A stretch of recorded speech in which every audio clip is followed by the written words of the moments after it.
Hello বন্ধুরা, সবাই কেমন আছেন? আজ নিয়ে আসলাম শিং মাছের ভুনা রেসিপি।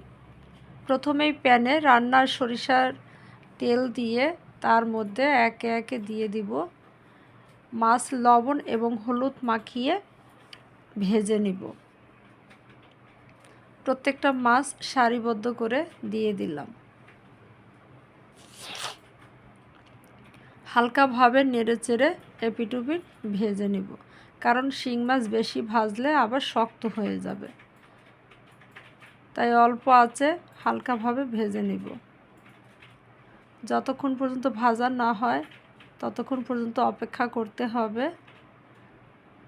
একটু লক্ষ্য করলেই বুঝতে পারবেন কিভাবে শিং মাছ রান্না করা হয়েছে।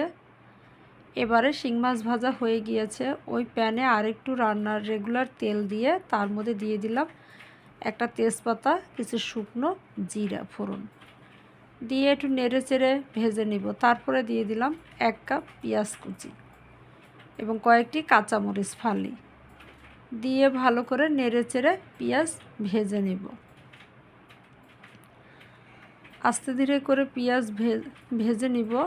এরপরে দিয়ে দেব 1 টেবিল চামচ হলুদ গুঁড়ো, 1 টেবিল চামচ শুকনো লঙ্কার গুঁড়ো, তারপরে দিব 1 টেবিল চামচ ধনের গুঁড়ো এবং হাফ টিস্পুন জিরার গুঁড়ো, পরিমাণ মতো লবণ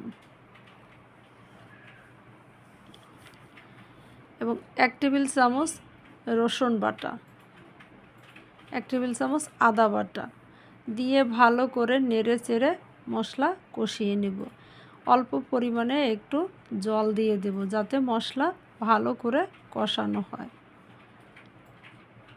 যতক্ষণ পর্যন্ত উপর দিয়ে তেল ভেসে না আসবে ততক্ষণ পর্যন্ত সুন্দর করে মশলা কষিয়ে নিতে হবে। আর মশলা কষানো প্রায় হয়ে গিয়েছে। আর একটু সময় ধরে মশলা কষিয়ে নিব। মশলা কষানো হয়ে গিয়েছে। এবারে একে একে মাছ দিয়ে দিব। সবগুলো মাছ এভাবে দিয়ে দেব।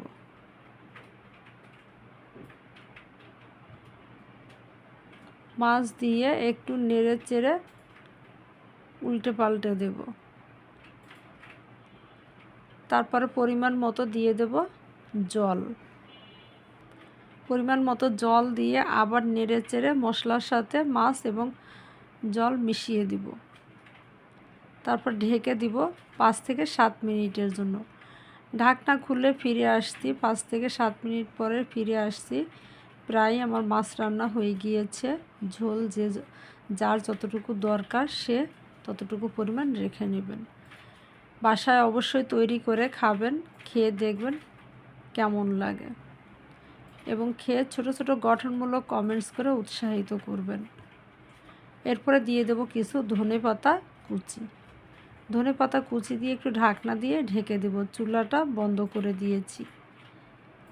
আরও 2 মিনিট ঢাকনা দিয়ে সুন্দর করে ঢেকে দেব যাতে ধনেপাতা মিলে যায় এবং সুন্দর একটি ফ্লেভার তৈরি হয়।